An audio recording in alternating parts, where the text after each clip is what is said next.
एक ऐसा न्यूमेरिकल यहाँ पे लिख रहे हैं हम जिसमें आपको मोलारिटी भी निकालना होगा, और सॉल्यूट सॉल्वेंट का मोल फ्रैक्शन भी निकालना होगा।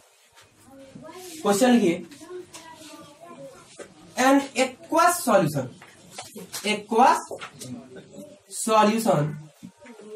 Of NaOH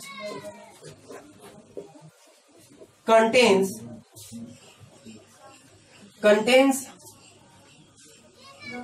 40% NaOH by mass in the solution. Calculate molality of the solution and also calculate mole fraction of each component. Mole fraction of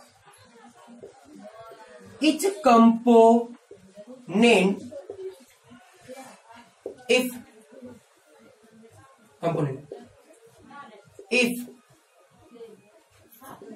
density of solution is 1.2 gram per ml, then also calculate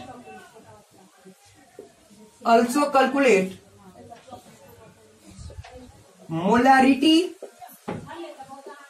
of the solution. बहुत लंबा numerical हो गया। चलिए इसको हम पहले solve करते हैं।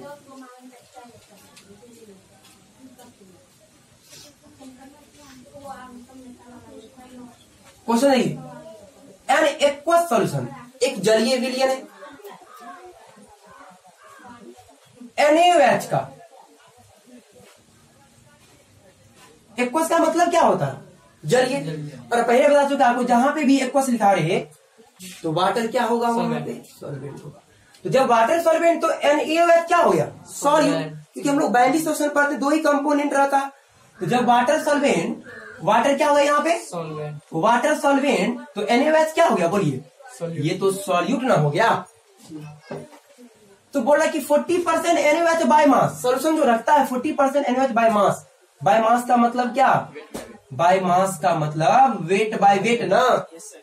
अब परसेंटेज टर्म तो आपको पता है कि जब भी परसेंटेज टर्म दिया रहे तो सॉल्यूशन का अमाउंट कितना हो जाएगा?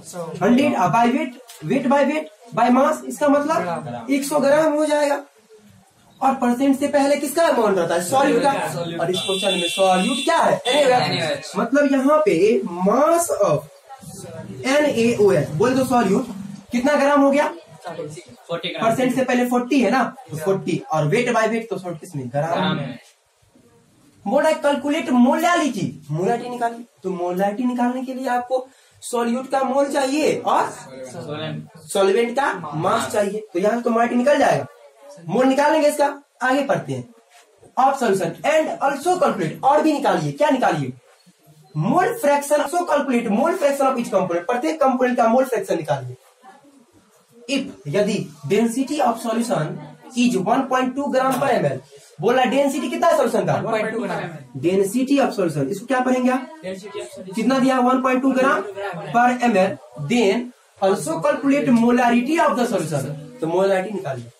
एक बार बताइए, अभी हम लोग ट्रिकी फार्मूला पढ़े थे कि जब भी परसेंटेज टर्म देखिए क्वेश्चन में दिया रहे और डेंसिटी दिया रहे, तो मोलारिटी निकालने के लिए, क्या निकालने के लिए? मोलारिटी निकालने के लिए क्या फार्मूला यूज करना है? अभी हम लोग कहते 10dx डिवाइड बाय W। देखिए ना अभी, जब भी परसेंटेज तब ये फार्मूला यूज करना है, मोल निकालने का जरूरत नहीं है। तो यहाँ पे 10, डेंसिटी कितना हो गया? 1.2, और x कितना हो गया? x बोले तो मोलर मास। किसका मोलर मास? सॉरी, x बोले तो मास सॉल्यूट का कितना है? 40। बट्टे में मोलर मास। मोलर मास क्या? ये W जो है मोलर मास सॉल्यूट का है ना। तो यहाँ पे सॉल्यूट क्या है? NaOH है कि नहीं, NaOH सॉल्ट हो गया। तो NaOH का मोलर मास, सबका एटॉमिक मास जोड़िए ना, तो 23 सोडियम का, ऑक्सीजन का 16, हाइड्रोजन का 1 बराबर क्या, तो यहाँ पे मोलर मास कितना हो गया, ये कट गया, कितना हो जाएगा क्या 12 ना, 12 मोल क्या पर लीटर। क्या समझ में आया आपको, मोलैरिटी निकल गया। अब बताइए जब मोलैरिटी निकल गया तो मोलैरिटी निकालने में कोई समस्या है, कैसे निकालेंगे, उसके लिए मोल निकालने का जरूरत नहीं है। हम क्या यूज करेंगे, रिलेशन यूज करेंगे। हम लोग रिलेशन पढ़े हैं ना, क्या वी नो दैट, हम जानते हैं। क्या जानते हैं आप, मोलैलिटी और मोलैरिटी के बीच में रिलेशन।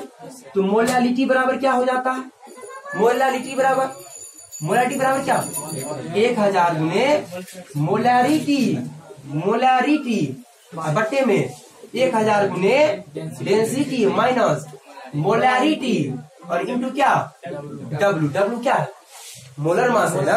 और किसका मोलर मास है, सॉल्यूट का मोलर मास है। तो बताइए यहाँ पे मोलैरिटी हमको निकालना है, 1000 मोलैरिटी कितना हो गया 12 और डिवाइडेड बाय कितना 1000, डेंसिटी कितना हो गया 1.2 माइनस मोलैरिटी फिर 1.2, अब मोलर मास सॉल्ट का कितना हम यूज किए यहाँ पे 40 ना सर, 12 मोलैरिटी 12 और क्या 40, तो कितना हो जाएगा ये ऊपर में 12,000 हो जाएगा ना 12,000, बट्टे में कितना बोलिए 1200 ना, 1200 माइनस 480 तो हो जाएगा 12,000 और डिवाइडेड बाय क्या, तो हो जाएगा ये 720, कितना हो जाएगा 720। तो ये हो जाएगा आपको लगभग में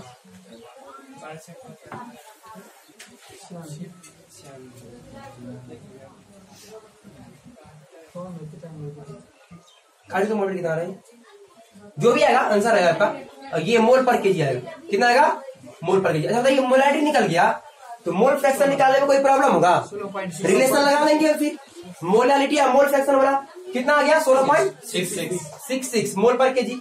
जब मोलैरिटी निकल गया तो मोल फ्रैक्शन तो निकल जाएगा ना, कैसे, इस कंपोनेंट का मतलब क्या, NaOH का भी मोल फ्रैक्शन पूछ रहा है और वाटर का भी मोल फ्रैक्शन पूछ रहा है। तो जब मोलैरिटी निकल गया तो मोल फ्रैक्शन वाला रिलेशन जो लिखाए थे वो रिलेशन आप यूज करेंगे और मोल फ्रैक्शन कैलकुलेट कर लेंगे। तो एक क्वेश्चन में देख लीजिए इस तरह से 3-4 चीज पूछेगा या जैसे भी पूछे तो आप यूज कर सकते हैं। लेकिन एक बात याद रहे, ये जो जब भी परसेंटेज टर्म दिया रहे आपको और डेंसिटी दिया रहे तो आप मोलैरिटी के लिए फॉर्मूला यूज करें, 10ds डिवाइडेड बाय क्या उतारिए इसको। अब मोल फ्रैक्शन कैलकुलेट करना, तो मोलैरिटी और मोल फ्रैक्शन में रिलेशन तो लिखा है ना, मोलैरिटी बराबर क्या होता है सॉलिड का पहले मोल फ्रैक्शन निकालते हैं, मोलैरिटी बराबर 1000 और गुने मोल फ्रैक्शन ऑफ सॉल्यूट और डिवाइडेड बाय 1 माइनस क्या मोल फ्रैक्शन ऑफ सॉल्यूट और इनटू क्या W2, जहाँ पे W2 सॉल्वेंट का मोलर मास से लेते हैं हम लोग। तो यहाँ पे मोलैरिटी कितना दिया हुआ 16.66 equal to 1000 mole fraction of solute calculate करना है, मोल फ्रैक्शन ऑफ सॉल्यूट और डिवाइडेड बाय 1 माइनस क्या mole fraction of solute calculate करना है। और इस क्वेश्चन में सॉल्वेंट क्या वाटर है ना, तो वाटर के लिए मोलर मास कितना लेते हैं 18 लेते हैं। अब 18 से मल्टीप्लाई कीजिए इसमें, तो 16.66 इक्वल टू क्या हो जाएगा 1000 मोल फ्रैक्शन ऑफ क्या सॉल्यूट और 18 से मल्टीप्लाई कीजिए तो 18 माइनस 18 मोल फ्रैक्शन ऑफ क्या सॉल्यूट। अब चलिए क्रॉस मल्टीप्लीकेशन कर लेते, कोना कोनी गुना करते तो क्या होगा 16.600 से इसमें गुना होगा, गुना ही जितना रहा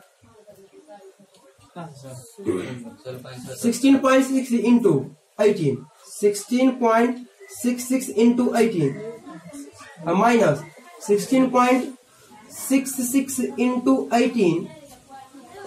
18 मोल फ्रैक्शन ऑफ सॉल्यूट और इक्वल टू हो जाएगा 1000 मोल फ्रैक्शन ऑफ सॉल्यूट। तो कितना गए 299 इक्वल टू क्या, इसको इधर ले जा रहे हैं तो कितना हो जाएगा 1000 अब मोल फ्रैक्शन ऑफ सॉल्यूट प्लस कितना 299.88 मोल फ्रैक्शन ऑफ क्या सॉल्यूट, सेम साइन वाला तो क्या जुड़ेगा ये, तो कितना हो जाएगा बोलिए, तो ये इधर हो जाएगा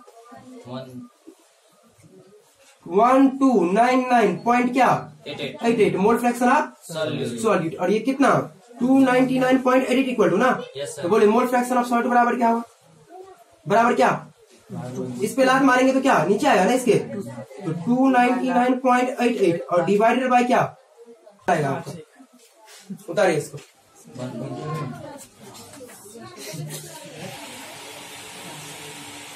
आ गया।